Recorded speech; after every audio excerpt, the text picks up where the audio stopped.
Welcome to the November 2020 Photography Talk by me, Nigel Hicks. I'm going to be talking about light, its critical role in great photography. And well, it may seem kind of blindingly obvious that light is important to photography because, of course, you can't take any pictures with no light at all. But of course, what I'm talking about when we talk about the critical role of light is really not just light per se, but actually the angle of the light that you're getting, the angle relative to your subject and relative to the photographer, the strength of that light, the color of that light, the quality of that light, the strength of that light, and then of course what the photographer does with that light, how they make use of it in trying to put together a good composition and exposure to make a great picture. And that is really what we're talking about here with the critical role of light in great photography. We're going to be talking tonight mostly about natural light. I will touch on man-made light or artificial light a couple of times, but obviously the whole field of artificial use, how to use artificial light, is just another ball game altogether. I mean, so we're not going to do too much on that today, but it will be mentioned a couple of times, that's for sure. Now, the problem we have with understanding light, of course, is a huge, vast subject, and it's also can be quite technical, quite scientific, and it'd be quite easy to disappear down a rabbit hole and just into the science of it all, and just turn it into a bit of an A-level physics lesson. Well, I don't really want to do that. I want to keep it firmly photography.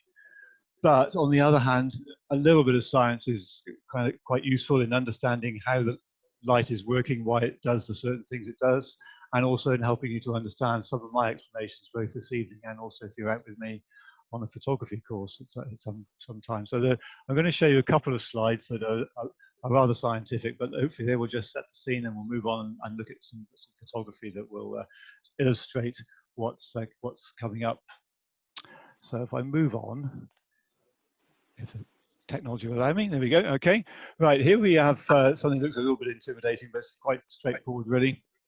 Firstly, if you look at the band going across the middle, it shows different types of electromagnetic radiation. Visible light, of course, is part of the electromagnetic radiation spectrum. Look at this graphic here.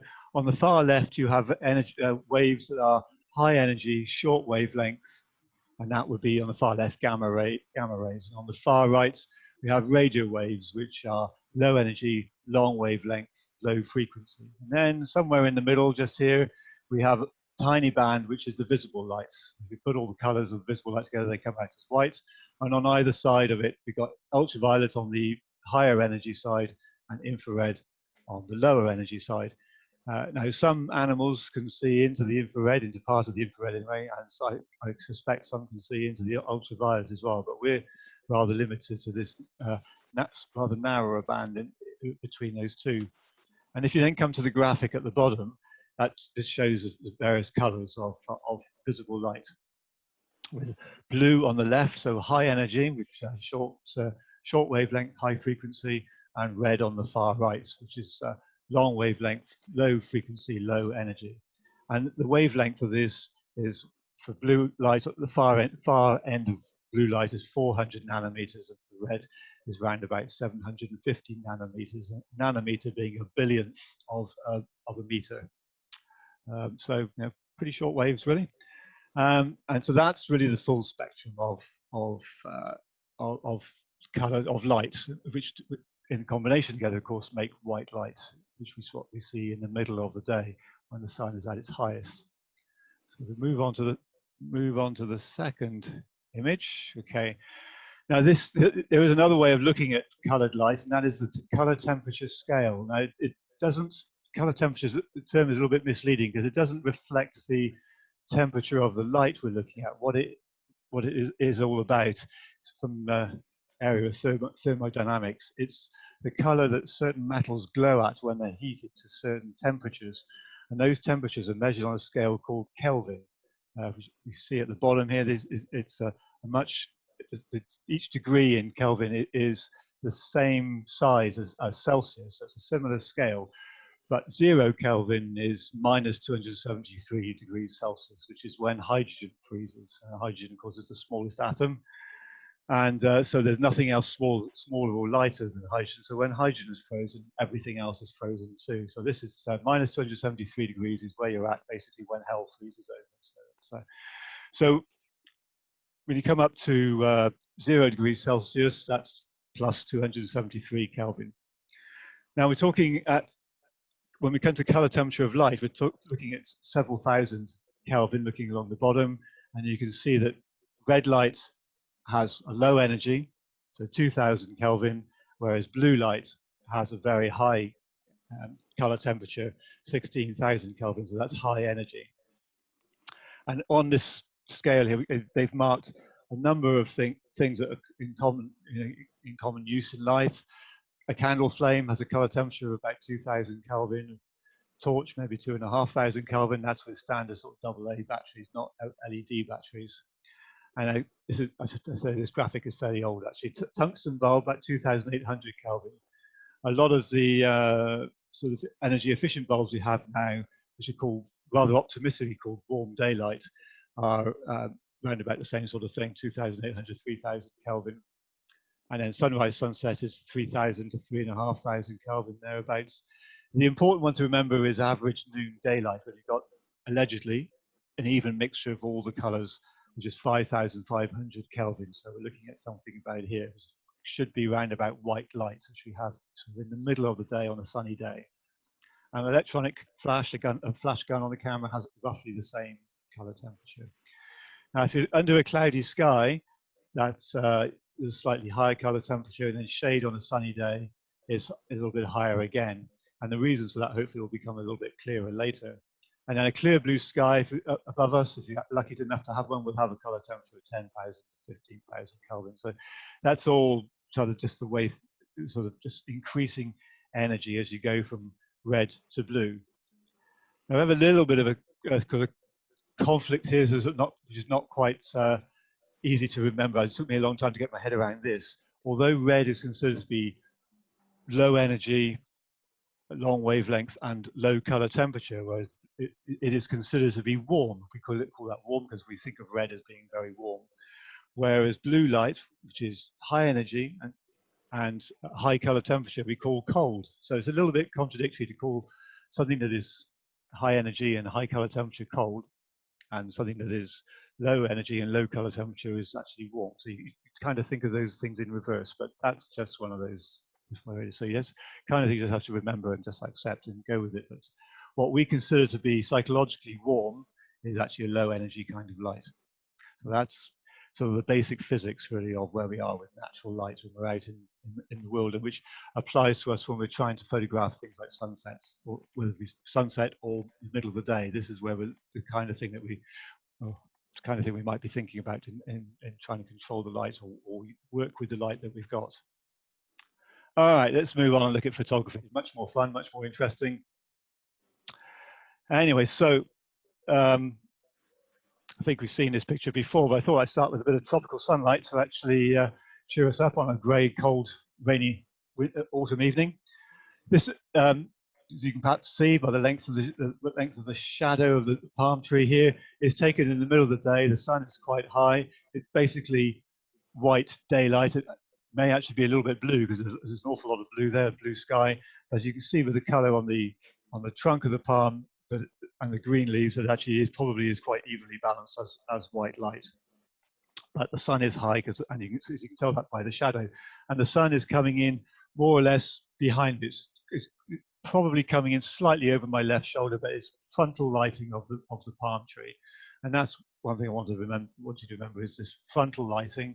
That's sort of the most basic, often for a lot of people, the most commonly used angle of light is the front when your subject is frontally lit. If you go to later in the day, the same view, photographed from a slightly different angle, I have to say, but more or less the same view, is really quite a different beast. Now we're at sunset and I'm shooting right into the light. So this is sort of the other extreme of rather shooting with the light. Now we're shooting straight into it. We kind of got a silhouette. The sun is very low to the horizon, and now the light is quite rich in red. It's quite warm, and that's one of the reasons that photographing at sunset or towards sunset creates much more appealing pictures. We have a lot of warm light, which psychologically is very appealing to us. And then looking into the light, it gives you a nice sort of a bit of a silhouette. Backlit shot is always very warm and attractive. Now, if we move on to the next shot, I'm going to backtrack slightly here to actually go back to frontally lit subjects shot in the middle of the day when the sun is moderately high in the sky. This is Bone Hill Rocks, granite outcrop on a tour on Dartmoor. And you see it's quite a nice picture. The sun is shining almost straight onto the rocks from behind me. It's a fairly okay picture, but it's not really there's not really any mood or atmosphere to it. It's a nice record shot of the tour, but it doesn't really speak of any mood or any kind of doesn't really knock you out. There's no real wow factor to it. Whereas if you go on to the next shot, which again is frontally lit, the sun is shining over from behind me, shining straight onto this mountain in Monte Fitzroy in the Patagonian part of Argentina. It's frontally lit, but it's very moody, very atmospheric, taken just a few minutes after sunrise, or after sunrise up on that mountain. Anyway, I'm still down in the deep shadows, but the mountain is now in very early morning sunlight, really rich in red light. And although it's frontally lit, it's very moody and very atmospheric because of that red light. It's very strong. The one thing it doesn't have is lots of shadows on that mountain. I think if you look in detail at it, I'll point my pointer at it, you can see there's lots of cracks and ridges on this mountain.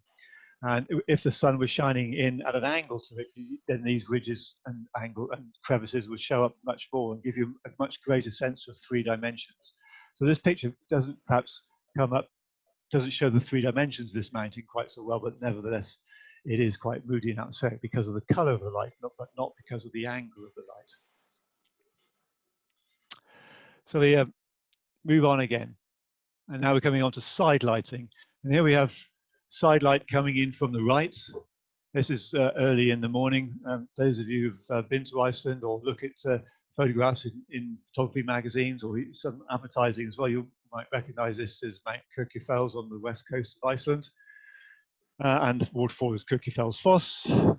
And so it's early morning, the sun is shining in from the right, very harsh, shining straight onto that waterfall. So the white water of the waterfall is really burning out, whereas the western side of the mountain, which is partially visible here, is in deep shadow. So the eastern side of the mountain is over here. That's in early morning sunlight. The western side of the mountain is in shadow. So you have this strong contrast between the shadow area of the mountain and also shadows on these rocks here, and this really brightly lit area, brightly lit waterfall. In fact, too brightly lit, really. So this white water is really going very, very white. Compare this with the same view taken in the afternoon, shortly before sunset, and now we have the western side of the mountain is lit up by some quite nice evening sunlight. It's quite warm, quite rich in red.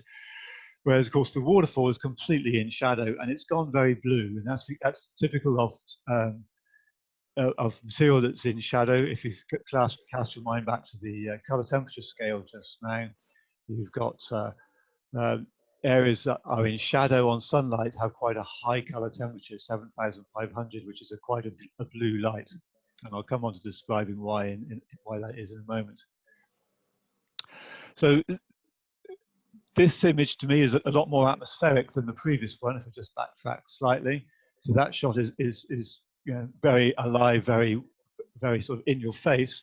But personally, I think this shot is more moody and more atmospheric, more attractive.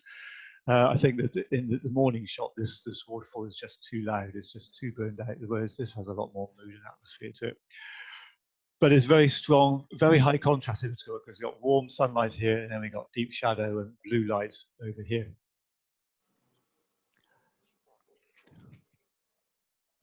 So so far we've done 2 lighting angles. We've got frontal lights, we've got backlighting where we're shooting straight into the light, and then we've got side lighting from both left and right. Now we're going to move on and really look in a bit more detail at this backlighting, or in this case silhouette lighting, looking straight into the sunlight. Now, if shooting frontal lighting, a subject is frontally lit, is not technically challenging. It's not hugely creative, but it gives you a good record shot of your subject. Then shooting straight into the light, backlit subject, is technically much more challenging. You end up with, if you have too much sunlight shining into the lens, you have all sorts of flares and quite a mess going on.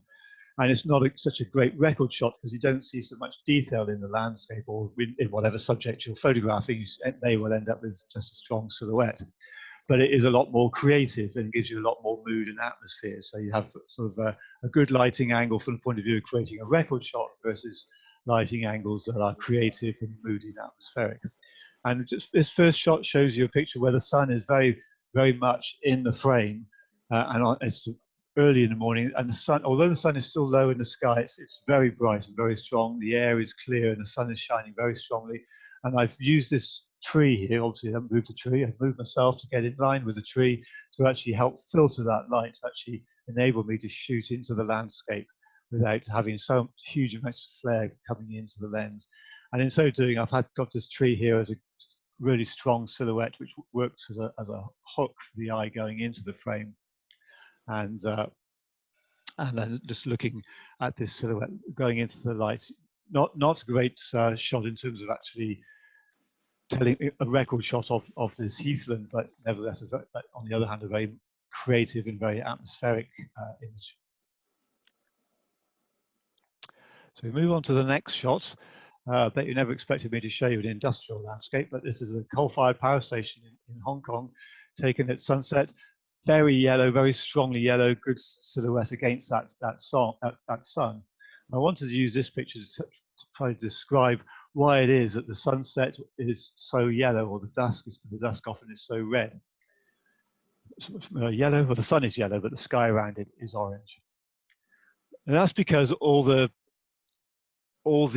blue light has been removed. When the sun is this low in the sky, it is shining, the light of it is shining towards me standing on the Earth's surface, cutting through an awful lot of the Earth's atmosphere. It's a low angle, so the light is skimming across the Earth's surface and passing through an awful lot of the Earth's atmosphere. And as a result, the high energy blue light is bounced away. That's the nature of this high energy blue light. It's easily bounced around, and so the blue light is removed from this direct light that's coming towards me. Red light is not easily bounced around, so it comes straight towards me, but it is easily absorbed. So the amount of energy that reaches red energy that reaches me is greatly reduced, and that's why I'm actually able to look straight at the sun at this time of day without burning my eyeballs out. It's the amount of energy reaching me. The amount of red energy is directly reaching me is greatly reduced. The amount of blue light is almost completely removed. So that's why your sunset looks rather red, and because all the blue light is gone, and also the intensity of the light is greatly reduced because it's being absorbed. And what is absorbing that red light is the amount of stuff that's suspended in the air, whether it be water vapor, dust, or pollution. Southern China, I've deliberately put in here a picture taken in Hong Kong here, because in southern China, it is really well known for its fantastic sunsets, not just because of the amount of air pollution these days, but it's been a long-held thing, but because of the large amount of water vapor and dust that's in the air, so you end up with this very strong sunset. And obviously, the more water vapor, the more dust, the more air pollution that's in the air, so the weaker that orange disk of the sun is in the sky as it gets towards sunset. And so eventually, when you get to a certain point, then you just have this red disk that you can easily look at. And of course, if it goes too far, then you really get a very poor sunset, and it just all just breaks down completely.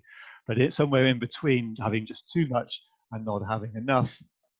You get this great period where you've got a lot of orange light and a lot of red light there, which is reaching you. So anyway, come on a little bit more in a moment to the blue light. What happens to the blue light in just a moment. We're going to carry on with the backlighting during the daytime, and we're going to look at a couple of pictures where the sun is not actually in the picture, but we are nevertheless doing backlighting. The sun is shining really from the top of the picture here, and you can see the sea is rather burned out. A lot of people who know me with my landscape photography courses will know that I would normally say that's a complete no-no. You really don't want any part of the landscape, certainly not such as big an area as this, burning out. But on this occasion, I decided to go with it because it was such a great landscape and I was getting such a good silhouette here that I decided to just keep on going with this, concentrate on this landscape area here and not worry too much about the burning out of the sea, because the light was reflecting off that sea very, very strongly. It's quite a strong light. So here we have petrified lava on the west coast of Iceland, and we've got multiple layers here. One of the great things about this kind of backlighting is it really shows you the layers of outlines. All the detail is lost, and the detail can be distracting and cluttering. You just get the basic outlines, and that gives you this really very strong, moody, atmospheric shot, which just tells you the outlines of what's going on with this landscape. So that's a very typical sort of and very often used technique to actually show up a landscape, to show it in silhouette and show the structure of the outline structure of the landscape without the details, and cutting those out.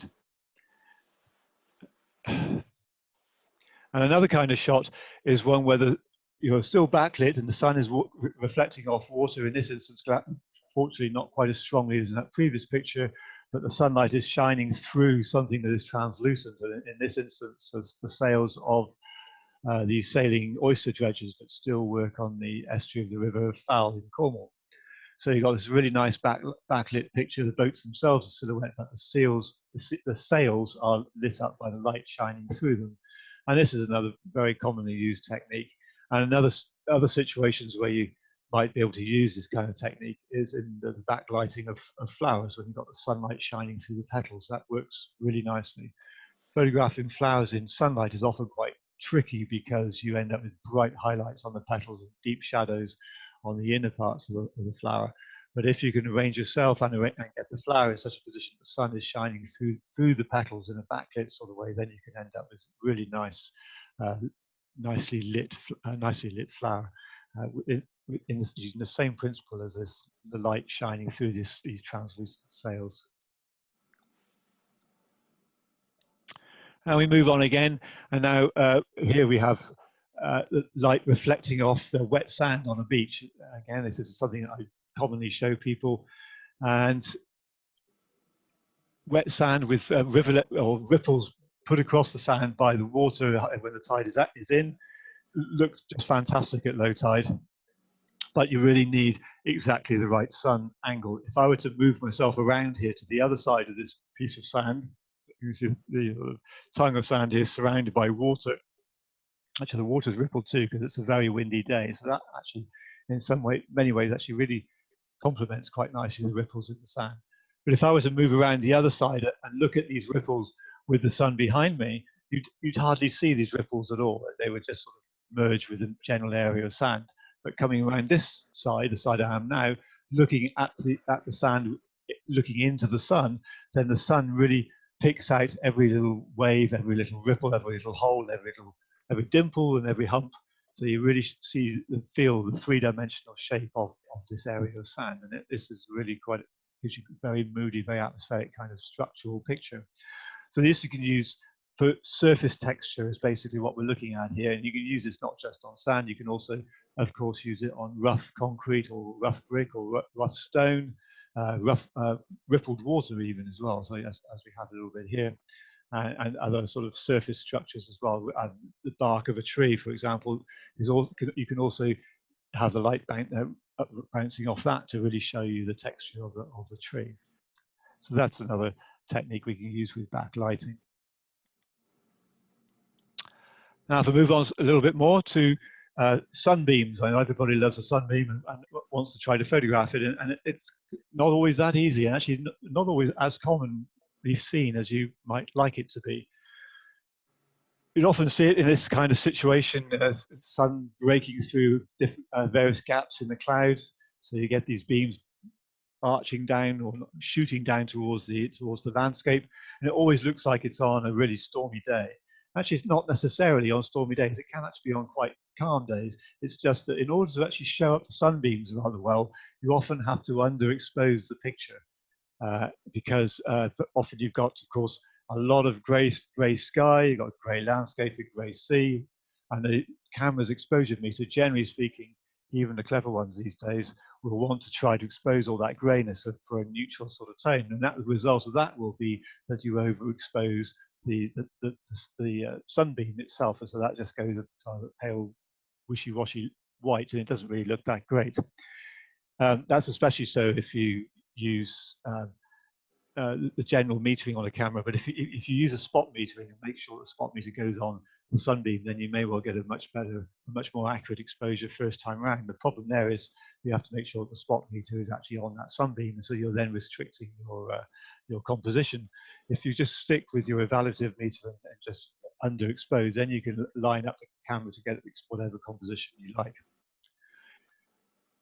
Also, I think in this picture, I've probably artificially, not only have I underexposed the picture during photography, I've probably also warmed the picture up a little bit in post-photography processing, so that we have this nice atmospheric yellow shining down onto the landscape to actually really make it look much warmer and a stronger more atmospheric picture. Same kind of thing with sunbeams in a forest. This is another thing that everybody likes to photograph, but it actually is in many locations remarkably uncommon and difficult to catch. Basically, you need to have water vapor or mist, perhaps I should say mist, or you can also do it with smoke, I suppose. In the forest, probably using smoke, as it is actually a rather different color from mist or water vapor. It gets a little bit bluer, and you can usually, once you get used to telling the difference, you can easily tell the difference. So basically, mist among the trees, and to catch that, you usually have to be there really early in the morning, straight after sunrise, before the mist has a chance to evaporate. This was actually taken in an afternoon, but it was an excruciatingly cold day in November, actually, when the mist actually persisted the whole day. Now, what kind of mist do you want, and how are you going to predict whether you're going to get it on any morning? Because you don't really want to jump out of bed really early in the morning, head off to a woodland, and then find there's no mist, it's just completely clear. Obviously, it's not easy to predict, but general guidelines are that if the ground is extremely wet, say you've had a really rainy day, and then in the evening it clears up and you have a completely clear, really cold night and completely still, totally windless, then you may well find that in the morning you'll get some ground mist, which means you've got mist going sort of a few feet up off the ground, and then the sky is clear above, so you've got some good sunshine above the mist. And the mist being ground mist, it's because the ground is rather warmer than the air, and the ground being very wet, the water will want to try to start evaporating, but then as soon as it starts evaporating, it just hits that really cold air that's above it, and this forms this mist. Usually it doesn't last very long once the sun comes up, so that's why you really need to be there quite early in the day, usually. Okay, so now I'm going to move on to something which a little bit resembles a sequence. It does jump around a little bit, but it is a bit of a sequence going from late afternoon through till night. And those of you who know the spot will know it to be Exmouth Harbour, taken in the last hour of daylight. So what was often called the golden hour, because the light is quite rich in red colours. It's nice and yellow and orange and red, so it's very warm and very rich.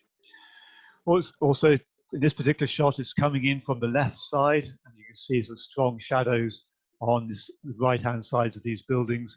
So we're giving, not only having a nice warm atmospheric light shining on the buildings and indeed on the boats too, but also getting quite a strong sense of three dimensions because of the shadows on the sides of the building. And then with this cloud overhead, looking pretty black, it's giving us a nice sort of stormy sense of the sunlight as well. So giving us quite a nice moody picture. If we move on to dusk, not framed in quite the same way, but now the light is a lot more even. And but what we've got here now is some golden lights, perhaps coming from the sky towards the west, off to the left, reflecting from the sky. But more importantly, we've got a lot of artificial light, which is mostly quite yellow, quite warm, lighting up the building. So we still have some quite a lot of warmth on the structures here, with warm light, which is actually giving us a really nice atmospheric shot. Still got a lot of daylight in the sky, which is really nice because that enables us to see the sky, and that gives us quite an attractive, warm composition. And then backtrack, or I don't know, let's move on slightly to actually a landscape where we're looking straight into the setting sun. The sun has set, in terms of where I'm standing anyway, it's set behind this mountain here, and it's really quite red. in the sky. And that's, as I said before, because of the blue light being bounced away and the red lights shining on to coming straight towards me, but the intensity of the light greatly reduced by absorption by atmospheric particles in the air. But if you look at the mountain here, it is going quite blue, quite violet, as perhaps I should say. And that's because we're looking at the side of the mountain that's in the shadow. The sun is kind of on the other side of this mountains, and this is going quite blue. So this, what happens in the, especially in the evening and also in shade on a sunny day, as you saw with that waterfall, is that these receive no light that's coming directly from the sun. They receive only light that's been bounced around and then finally made it in some way down to Earth, and that is light that's rich in blue. So that's why in these shadow areas the light goes quite blue or violet or indigo, as you saw with that waterfall picture in the shade, that was rich in blue as well. And that's what happens with, once the sun has gone down, then the shadow areas go bluer and bluer. And we move on to a picture taken quite some time after the sun has set. So there's really no red light left, and everything really starts to go quite blue. The sea is quite blue. You would say that's because it's reflecting the sky, which perhaps is to some extent true. The rocks are also quite blue, so that's because there is no longer any light coming directly from the sun, from the setting sun, or indeed even off the sky that might still be red, because there really isn't any left. The sky is now going quite a dark indigo or violet, because there is only the reflected and light left, and the light has been bounced around, and so this scene is being lit up by rather blue light. I do notice that the walls of the mine ruins here are a little bit reddish. I think that's because in post-photography processing, I did actually remove a little bit of the blue, but nevertheless, the scene overall, I've deliberately left it to be quite blue. I don't think it is quite as blue as the original picture, but nevertheless, it does show a lot of blueness coming up, and that's because, I say, there's no red light left shining towards us. Those of you who know West Cornwall will recognise this as being the tin mine ruins at Backlight, near St Just in the far west of Cornwall.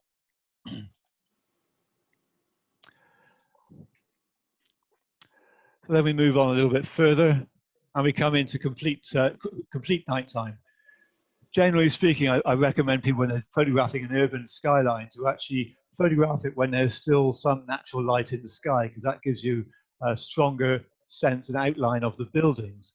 But when you've got huge amounts of artificial light there, then you can actually use the artificial light as your principal light source and not worry about light being in the sky, especially as when you're surrounded by tall buildings, you can't see any sky anyway. So you're really looking at just all the neon lighting that's going on. And neon lights tend to be exposed by a camera's a light meter, or not the light meter, but the white balancing system to come out. It's quite accurately reproduced. So these colors, these lights come out quite accurately.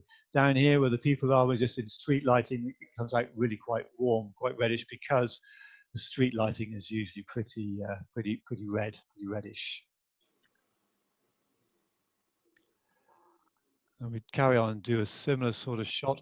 The other thing that you can really is very useful in nighttime urban shots are just details of those neon lights. This is not in Shanghai, actually. This is in Taipei in Taiwan, taken on a very rainy evening. And I found that actually the most successful photography was just photographing into the puddles in the street.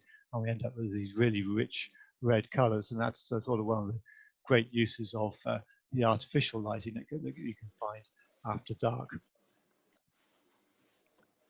If you then move into the countryside, and areas where hopefully you've got minimal light pollution, then the lights that you're getting is really just starlight. So it's got tiny amounts of light. Many of you who are in Devon will recognise this as being at Budleigh Salterton on the south coast of Devon. There is the town here which gives us a little bit of light pollution. You can see that reflecting off the cliff here. There's a little bit of light there. And actually, when you're actually standing there, you really can't see very much at all. You can just about make out these trees silhouetted against the sky, but you really can't see very much at all apart from the stars in the sky. And to expose these pinpricks of light, you're really using very high ISO an exposure of maybe 10 seconds or so. You don't really want to go much longer than 10 or 15 seconds, because then your pinpricks of light start to become oblongs, rectangles, rather than circular. Because you having to really grab every little bit of light that you possibly can. The amount of light that is reaching the sensor, for any picture you take, the amount of light reaching the sensor has to be pretty much the same, regardless of whether you're standing out in a broadly lit, sunlit day or in the middle of the night. It's just then a question of how you use the combination of ISO, that is the sensor sensitivity, the shutter speed, and the lens aperture, to actually control the amount of light reaching your sensor. Obviously, if you're in the middle of a bright sunny day, you need to cut down the amount of light reaching the sensor enormously. So you use a very fast shutter speed and a very narrow lens aperture, get just a small amount of light reaching the sensor. Whereas at night, you've got to grab every bit of light that you can. So you've got the lens aperture wide open, you're using a long exposure, and you're using a high ISO for this kind of thing. Anyway, so we'll move on to something completely different. I just wanted to look a little bit at people photography and the lights that we use for that. Most people don't really know me as much of a people photographer, but actually I do have spates when I do quite a bit. I haven't done too much recently. You're not allowed to stand too close to someone, so I haven't done a great deal recently, but I've just dug out a few from the archive to actually illustrate a few points. The first of these is that photographing people out in bright sunlight is generally not a great idea. Certainly not if you want something flattering anyway, because what you end up with in that situation is bright highlights on one part of the face, usually the forehead, and then deep shadows in another part of the face, usually the underside of their cheeks and the jaw, and then down around their neck. And although you may end up with an interesting picture, it won't be particularly flattering. This particular shot I've got, I knew wasn't going to come out as a flattering picture, but I took it because actually this is a Maasai warrior, I suppose you might say, a Maasai man in Kenya. He and I were both trying to make a very public statement, which was that I would be this is actually a chief of the village, and I was under instructions from my publisher to get lots of pictures of a Maasai village. Well, the Maasai people are very canny people, and the only way you're going to get permission to photograph an entire village and what goes on in it is to grease the palm of the local chief with a not inconsiderable amount of cash. So in this case, that meant this particular character. And so once we'd agreed on the fee, then we had to go outside the village and stand in a very prominent place and get a picture so that everybody could see that permission had been granted for the photography. And after this, everything was fantastic. But it did mean photographing him out in bright sunlight, which I didn't really want to do, but we ended up with this shot, which is not too bad, but it does illustrate the problems of photographing someone in bright sunlight with the highlights and the shadows. And if you want to be flattering, you don't do that. If you are photographing in sunlight, this is what you would do, really. If you want to do a flattering shot, you would have them backlit, and that's something that works really rather nicely with someone who's got lots of blonde hair, and you get this beautiful arc of light around their head. It can sometimes result in the face being rather in shadow and a bit too dark. But in this instance, we've got quite a dark background, which has encouraged the camera's exposure meter to slightly overexpose the picture. And one can also help correct this by having a deflector in front of you to bounce the sunlight that's coming towards us, bounce that light back into their face, which is what I've done here. Or you can use a camera flash gun on the camera, but that sometimes gives you light that's a little bit too harsh. So this is the sort of the most flattering way to photograph someone if you have to photograph them in sunlight, and that often works really pretty well. Generally speaking, though, it's better to photograph people in flat light, and that's what we've done here with these boys in Malaysia. Flat lighting gives you sort of a nice softest light where you can see all the details in their face, and a much simpler sort of look at kind of picture that you end up with. So that's flat lighting, and for portraiture, and then one more shot of people looking at an internal photograph where I've used the ambient light to photograph him, but I've also used a little bit of camera flash to fill in this side of his face. You might be able to see from the light here that the ambient light, an overhead light over here somewhere, is shining onto the left-hand side of his face, and the right-hand side of his face, which is looking towards me, was in shadow. So I put a little bit of flashlight into his face to actually lighten that up a bit. You can tell it's a little bit harsh. There's a few shadows, but really it's not too bad. It's brought the picture to life and given us a relatively even light across his face, which really illustrates this man's face. Yeah, he's a willow weaver in Somerset. That's what he's doing. So that's the kind of what sort of just trying to show the work that he's involved in. But anyway, going back to flat, even lighting, a few other situations where flat, even lighting on a cloudy day or in shadow on a sunny day is really useful. That is details. If you photograph details in bright sunlight, then you can end up with all sorts of bright highlights and deep shadows, which really don't work terribly well. And that's going to be a bit of a problem. But in flat light, it comes up quite nicely. Gardens, where you've got really nice flat light, you really show up some nice colors, greens and colors in the plants. These are Japanese maples in the botanical garden in Bath.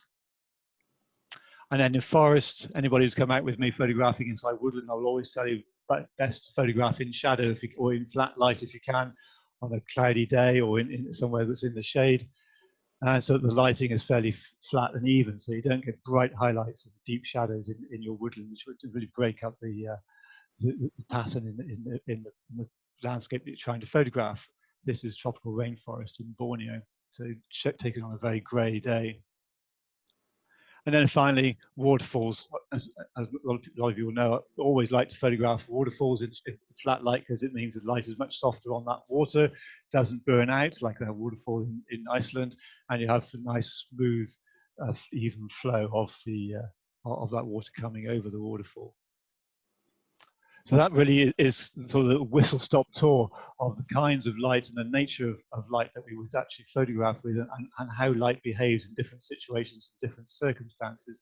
So I really want to sort of just wind up there with the usual thing about all the stuff you can find on the website with the next year's courses and gift vouchers and the books and prints. Obviously, these are the books I have on the Southwest available. And then, of course, as you know, about the online talks and various photo galleries. And then just a reminder that until the end of November, you can use this coupon here to get a 10% discount off anything you buy, photography course bookings, gift vouchers, and the books and prints on the shop on this website. So that's, don't forget, that's 30th of November, that stops working. So that's kind of it, really. I'm just going to sort of stop sharing my screen now, if I can. There we are there. And then we can have a few questions.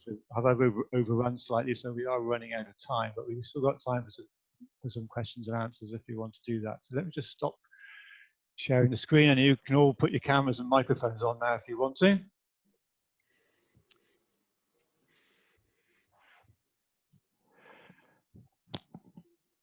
Well, that was quite a quick whistle-stop tour there. But has anybody got any questions? Anything you can remember? That Mike there, put your hand up then. Yeah, when you're talking about the high ISO you're using around Budley Salterton, I think you said. Okay, yeah. How high is high? I think, yeah, I have my piece of string. Yeah, so, absolutely. It's usually sort of between 4,000 and 8,000 when it's that dark.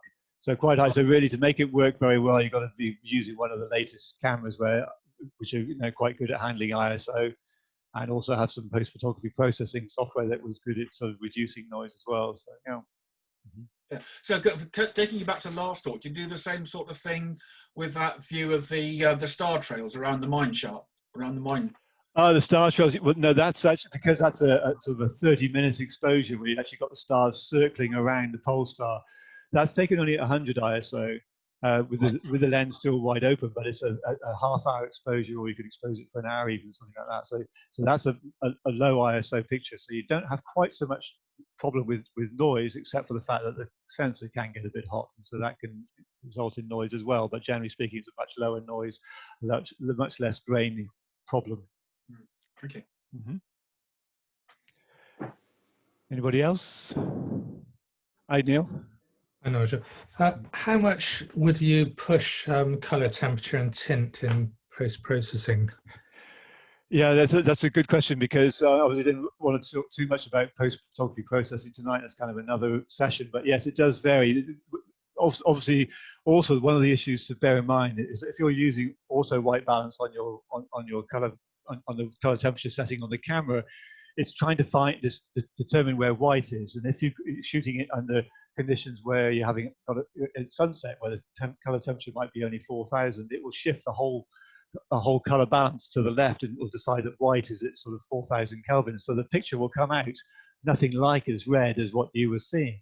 So then when you get to post-photography processing, I would actually then push the color temperature back up in order to reinstate that red. Difficult to describe it just like this, but if you were to see that on the screen, it would be quite obvious. So that's certainly one area where I definitely would push the color temperature back up by quite some distance. Maybe if it got all the way up to 5,000, possibly if I was actually shooting in a 4,000 Kelvin situation where it's sunset, I wanted to get that red light back in. But sometimes I might be photographing in a situation, say late afternoon, where it's not particularly cold and the light is not particularly warm, but then I can add a little bit of fake to actually make it look a little bit more evening-ish by putting the color temperature balance up a little bit so that the light is a little bit redder. Yeah. Don't know if that makes sense. Yep, does it? Yeah. Okay. Anybody else? Mike again, yeah? Yeah. Let someone else go if anyone's got a question. Yeah, so do you habitually shoot on auto white balance, or would you just keep it on a standard one and adjust it later? No, I shoot on I shoot on auto white balance for outdoor photography. Indoor photography does vary a little bit because I do sometimes put it on, say, the indoor setting for whatever lighting, whatever ambient lighting there is, because the auto white balance is not as accurate indoors. But if you're shooting in RAW, this is one of the big advantages of shooting in RAW. It's extremely easy to change the color balance when you're in the RAW processor. So actually, it doesn't really matter a great deal. You can change it at the, just like that, at the snap of a finger. But I will usually stick with auto white balance when I'm shooting outdoors. Okay, thanks. Mm-hmm. Anybody else? Me again. So I know you use filters from BIN. So any advice on use of filters and times of the day, and polarizing filters particularly? Right, polarizing filters I almost never use these days. I know because most of what polarizing filters do, you can do in seconds in post-photography processing in the computer. What the polarizers can do, which you can't do in the computer, is remove a lot of reflections off, say, glass or wet vegetation or off the surface of calm water. So it's still useful for that, but I very rarely use polarizers. Of course, you lose 2 stops of light as well, so you throw a lot of light away, which could be a bit of an issue. The other filters I use, of course, are neutral density graduated filters to darken the sky. The sky is too bright compared to the landscape. And that's something I was going to talk about in the next talk on 9th of December when we're talking about landscape photography. Yeah. Hi, Eleanor. Right. Hi. So this is it's more of a sort of a design question, just a thought at the moment. It's something which has been I've got obsessed about. But where street lights are being changed to cold white LED lights, yeah, how just how that affects the balance and composition of the photo, in the sense that we assume it's going to be that sodium color, but it isn't anymore. It's kind of an interesting. Absolutely, absolutely. You're really right. That's changing quite a lot now. I mean, obviously the old sodium lights were very yellow and actually not very pleasant sometimes, especially in the days when we were shooting on film, but they're still rather troublesome now. But on the other hand, sometimes it can look quite warm and nice, but often it's troublesome. Whereas now, increasing numbers of streetlights really are white, and they are, as you say, they're quite cold. So, but they are often, I think, I've not actually gone into the length of actually trying to work out what their color temperature is, but I think they're pretty close to daylight, so 5,600 or 5,500 Kelvin, which is pretty useful actually. That's a kind of an improvement in some ways. You know, I do find that they can be quite intense. So their light can be quite intense. So that's the only downside of them. Yeah. Anybody else got a question? Because we're going to have to wind up pretty soon before Zoom cut us off because the hour is nearly up. But if anybody else has a question, that would be great. Otherwise, if you've got a question, then and you want to think of it afterwards, just email me the question or phone me, whatever, and we can just have a chat about it. Apart from that, then the next talk will be on the 9th of December about landscape photography, and I hope to see you all then. So, any last questions? Thank you from Katie. Thank you, Katie. Yes, that's great, and I hope you all enjoyed it today. Yep. Yes, thank you. Okay, well, we'll end the talk. Thanks very much, Nigel. You're really welcome. Thank you, Nigel. Thank you, Nigel. Thank you very much. And See I hope you to next see you. month. Yeah, see you in December. So have a good remaining lockdown. Right. We'll be in Talk to you- breakout then. All right. Talk to you again soon. I'm gonna end this now. I'll talk to you again in December. Thank you. Bye. Yeah. Bye. Bye.